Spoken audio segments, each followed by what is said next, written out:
Sebut saja namaku Adi. Aku pekerja swasta yang berkantor di kawasan Sudirman, Jakarta, tapi tinggal di Bogor.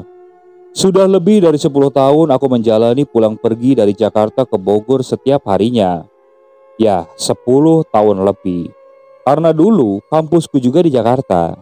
Waktu itu aku tidak mau ngekos, jadi aku lebih senang pulang pergi setiap harinya. PP Jakarta Bogor itu menjadi kebiasaan sampai aku bekerja, menikah, dan akhirnya memiliki rumah sendiri di Bogor.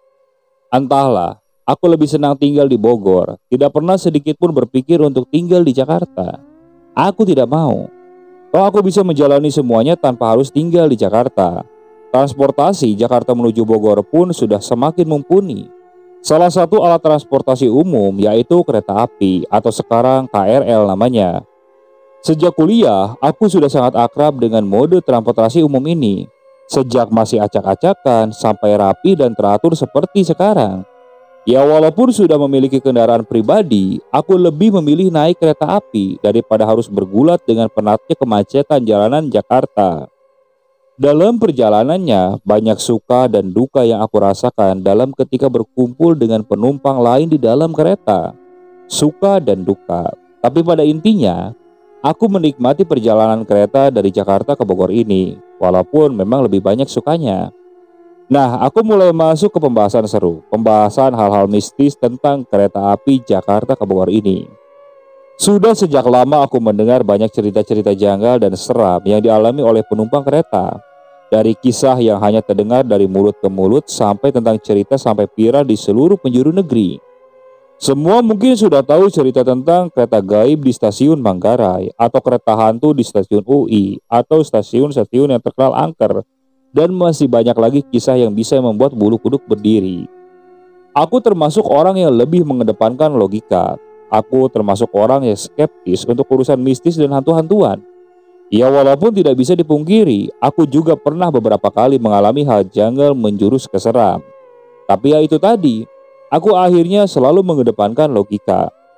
Tentang cerita-cerita seram yang beredar tentang kereta Jakarta Bogor, sikapku juga sama. Sampai akhirnya di tahun 2015, aku nggak terlalu percaya dengan cerita-cerita itu. Karena sama sekali aku belum pernah mengalami kejadian seram ketika naik kereta. Sampai akhirnya di pertengahan tahun 2015, aku harus mengalami sendiri kejadian seram di luar nalar yang terjadi di dalam KRL Jakarta menuju Bogor. Tapi sebelumnya, ada sesuatu yang harus aku ceritakan dulu. Sebenarnya, ada kejadian janggal yang beberapa kali aku alami ketika sedang berada di atas kereta sebelum tahun 2015. Entah ketika pulang atau berangkat, beberapa kali aku melihat pemandangan aneh, janggal, atau apalah namanya. Tapi pemandangan ini lebih sering terlihat kalau hari sudah gelap, paling banyak malam. Dan kalau dihitung, pemandangan ini sangat jarang kelihatan. Mungkin hanya 4 atau 5 kali terlihat dalam 1 tahun. Jarang banget. Memang begitu adanya. Pemandangan apa? Sebenarnya aku sudah agak lupa. Tapi sepertinya pertama kali aku melihat pemandangan aneh itu ketika aku masih kuliah. Itu pun hanya 1 atau 2 kali, selebihnya tidak pernah melihatnya lagi. Sampai ketika aku sudah mulai bekerja, aku mulai kelihatan lagi dengan instan yang sama dan sangat jarang. Jadi begini, walaupun jarang tapi sangat yakin kalau aku beberapa kali melihat ada stasiun misterius yang dilintasi oleh KRL. Dan ketika melewati stasiun ini, KRL terus melaju tanpa berhenti, hanya melintas saja dengan kecepatan tinggi. Aku sudah lama menjadi pelanggan kereta, jadi urutan stasiun dari Jakarta sampai Bogor sudah sangat aku hafal. Begitu juga dengan letak dan jaraknya, itu sudah berada di luar kepala. Dan stasiun misterius ini, itu di luar dari semua stasiun yang aku tahu itu. Letaknya di antara UI dan Bojonggede. Letak pastinya aku tidak pernah tahu karena berbagai alasan. Alasan pertama, KRL selalu dalam keadaan kecepatan tinggi ketika aku sadar kalau tengah melintasinya. Jadi hanya beberapa detik saja, gak cukup waktu buatku untuk memperhatikan secara detail. Kedua, entah aku yang salah ingat atau bagaimana. Tapi menurutku, letak stasiun ini selalu berpindah atau mungkin saja aku yang lupa.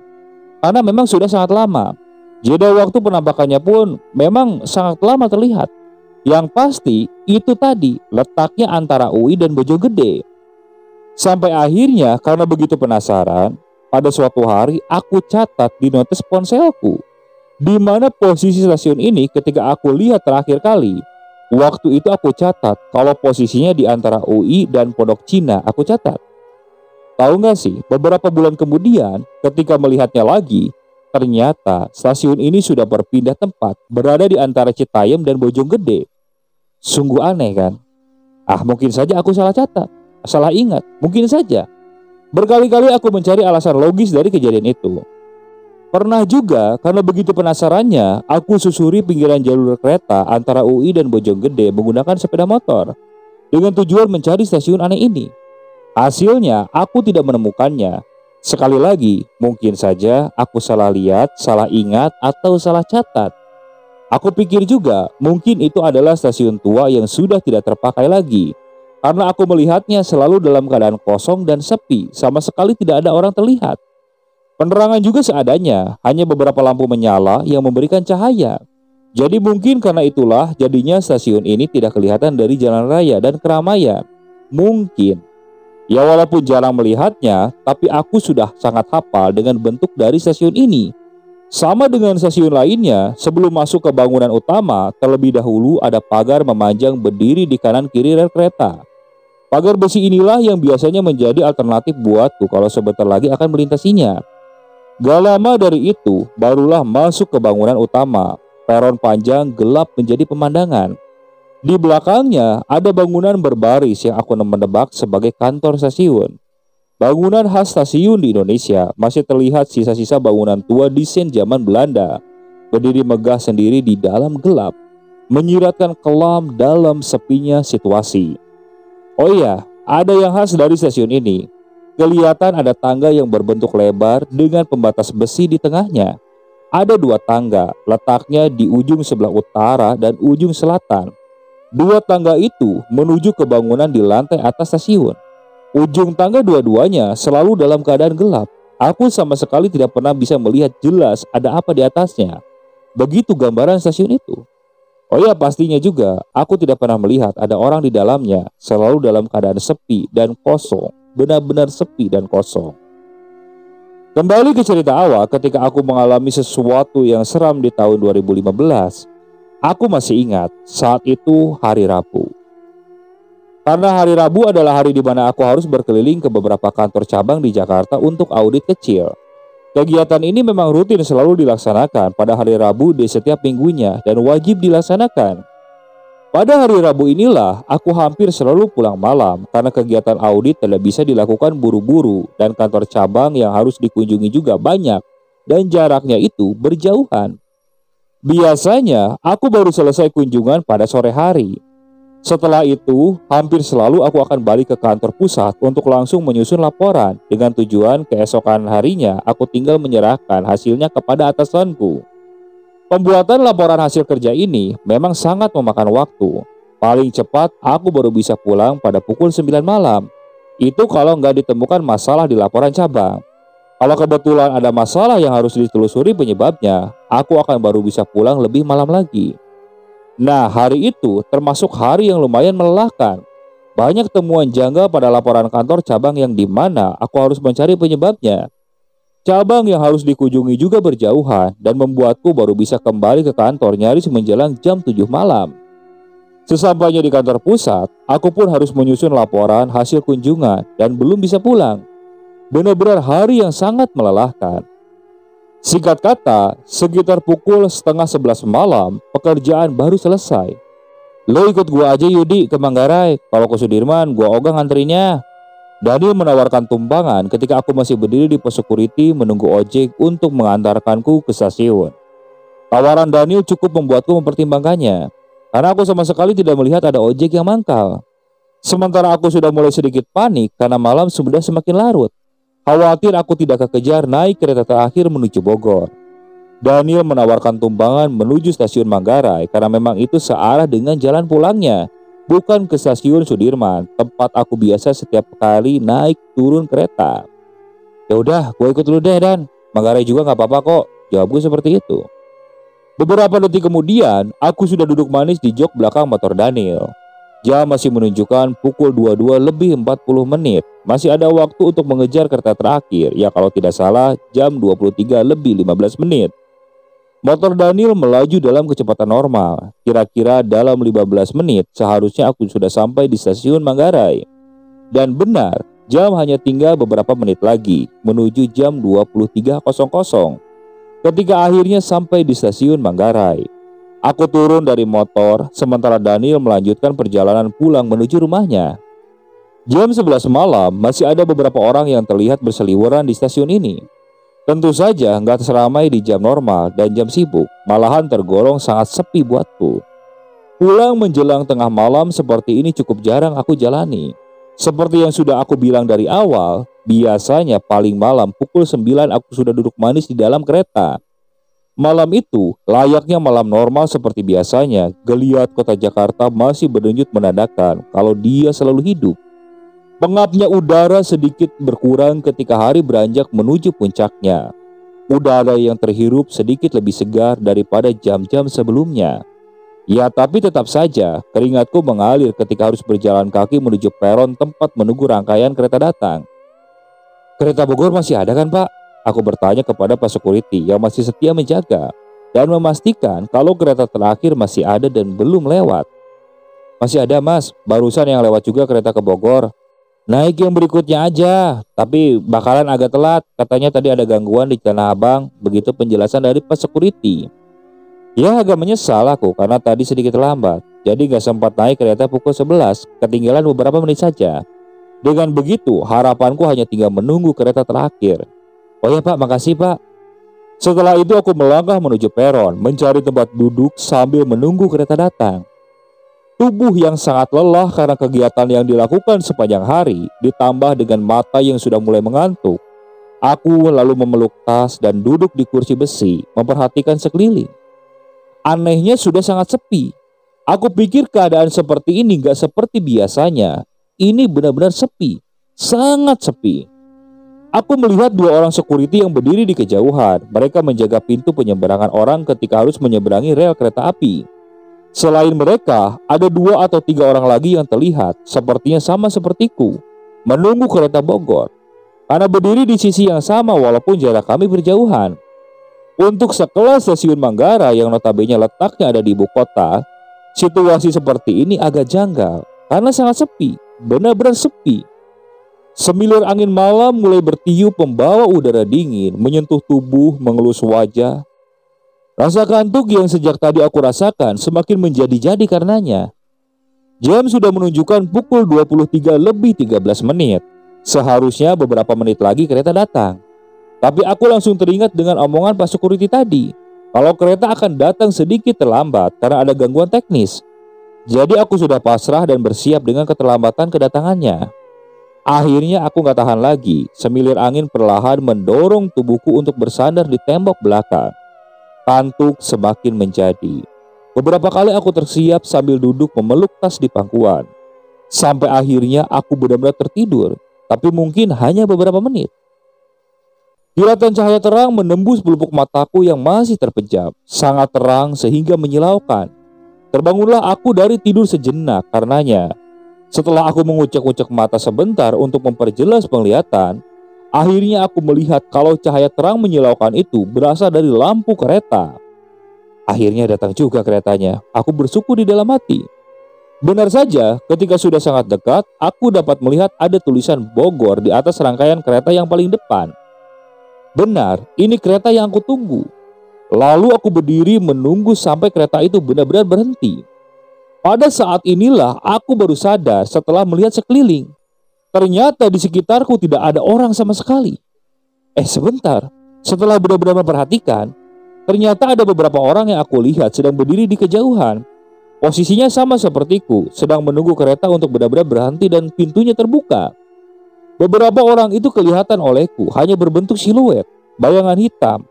Tapi lalu aku berpikir, mungkin karena di ujung sana gelap tanpa penerangan. Mungkin mereka jadi tidak terlihat, jadi kelihatannya seperti siluet saja. Ya sudah, aku tidak berpikir macam-macam.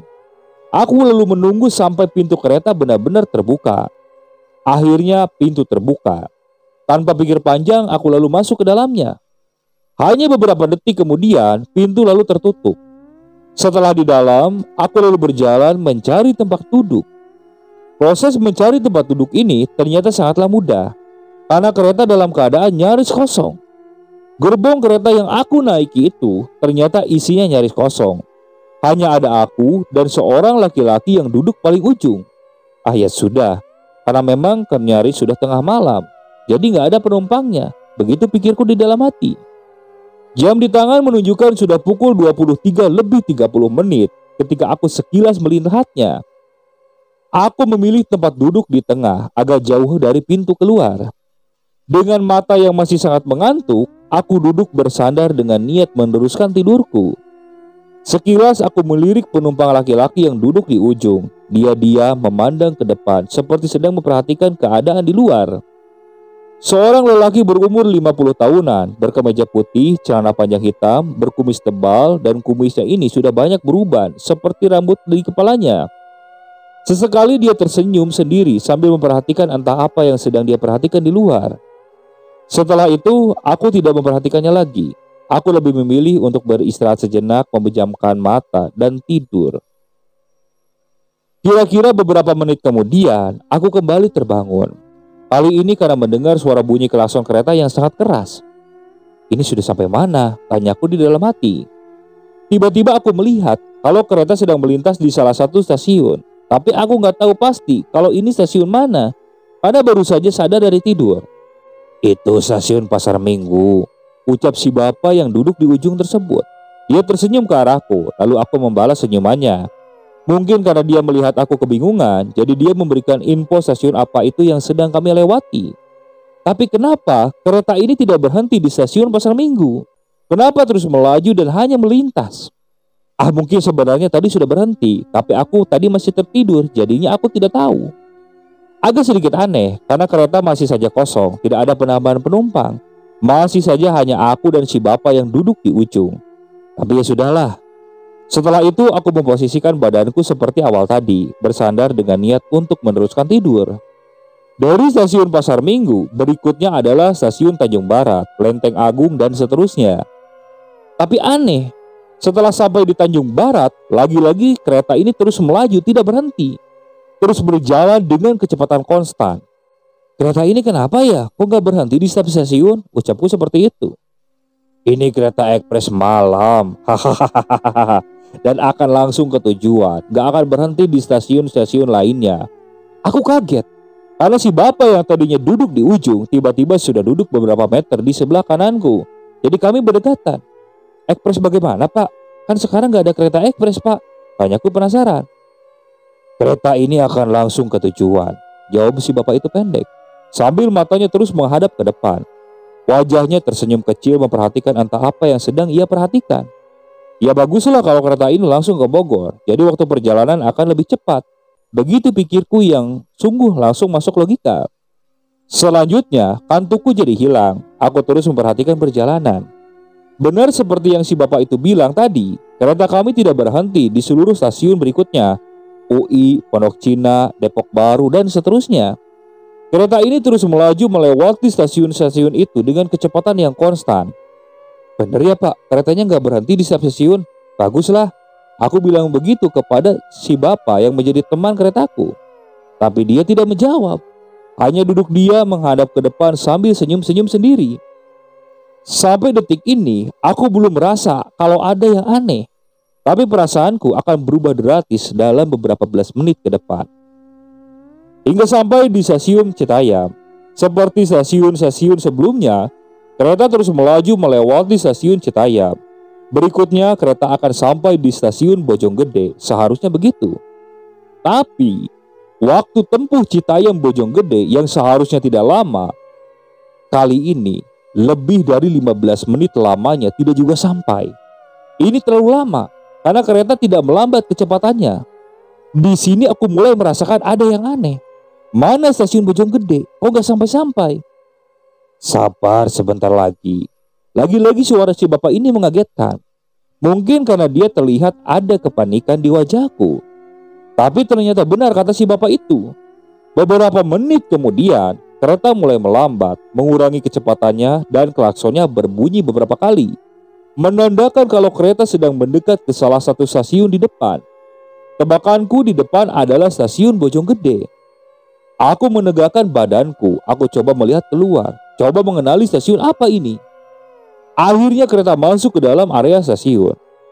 Tapi beberapa menit berikutnya aku baru sadar ketika kereta sudah sangat lambat berjalan dan sebelumnya benar-benar berhenti.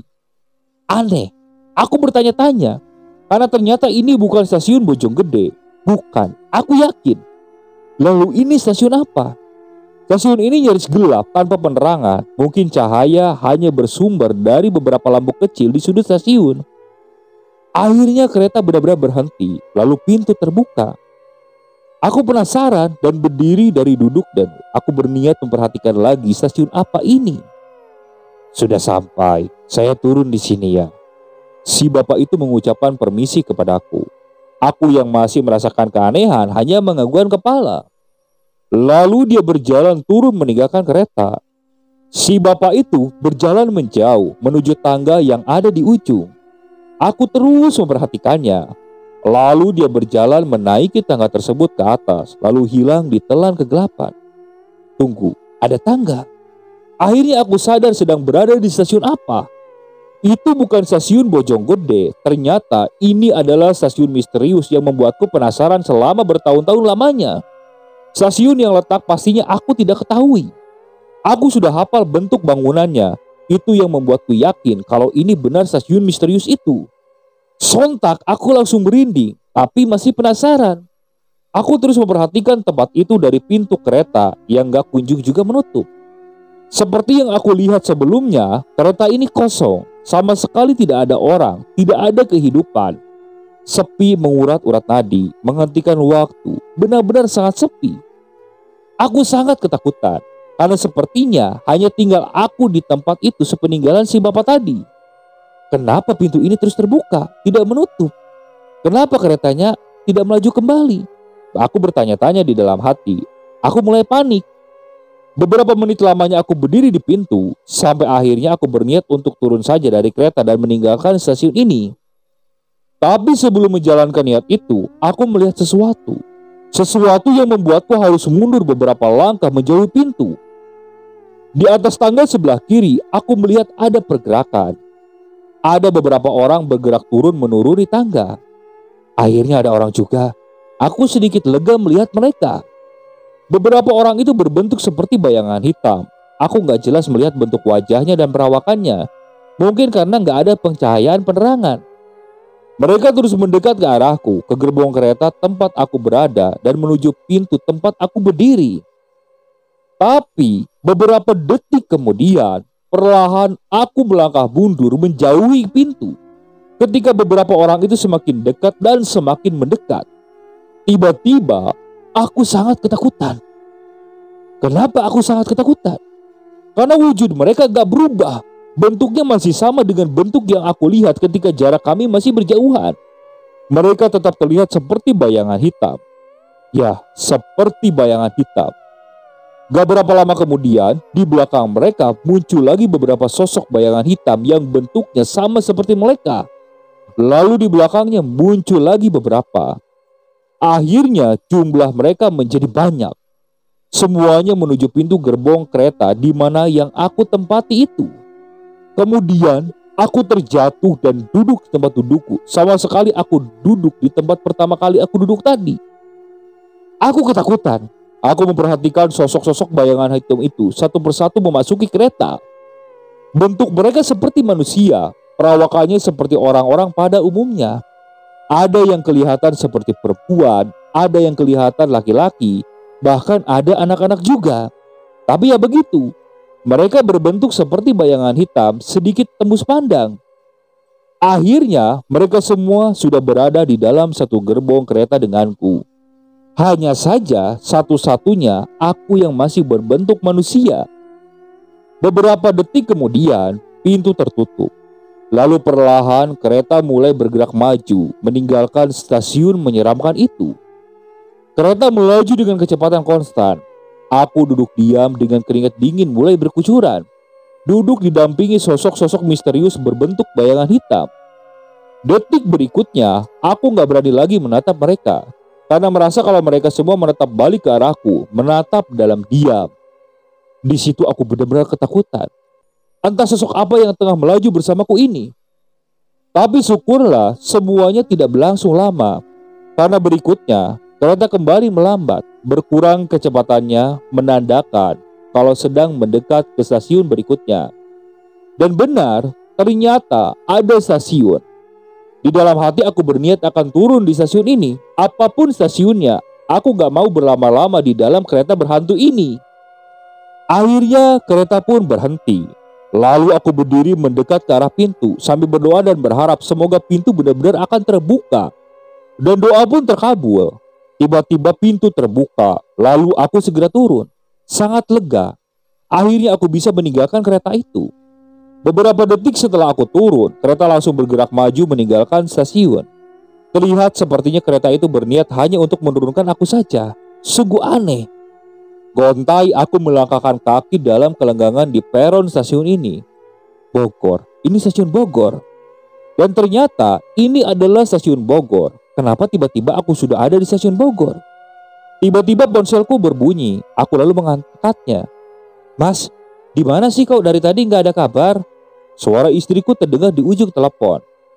Belakangan akhirnya aku tahu, ternyata istriku sudah berada di parkiran stasiun Bogor bersama adiknya. Mereka berniat untuk mencari dan menjemputku di stasiun ketika sudah selama beberapa jam aku hilang kontak. Hilang kontak? Ya, kata istriku, aku hilang selama beberapa jam, gak bisa dihubungi. Paniklah istriku. Setelah aku bertemu dengan mereka di parkiran, ternyata saat itu jam sudah menunjukkan pukul 3 pagi. Sudah pukul 3 pagi. Padahal tadi sepertinya aku gak sampai 1 jam hanya berada di dalam kereta seram tadi.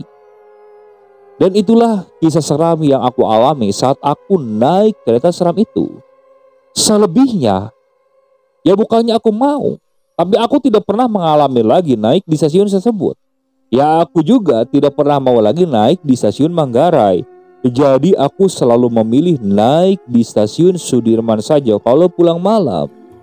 Oke, sekian untuk cerita kali ini. Saya mohon maaf apabila masih banyak kekurangan dalam pembawaan ceritanya. Saya ucapkan banyak terima kasih kepada para penonton yang benar-benar setia mengikuti cerita dari channel Keramat Horor ini. Semoga kalian selalu diberikan kesehatan, dilancarkan rezekinya, dan dijauhkan dari musibah. Terus ikuti cerita yang dibawakan oleh channel Keramat Horor ini. Assalamualaikum warahmatullahi wabarakatuh.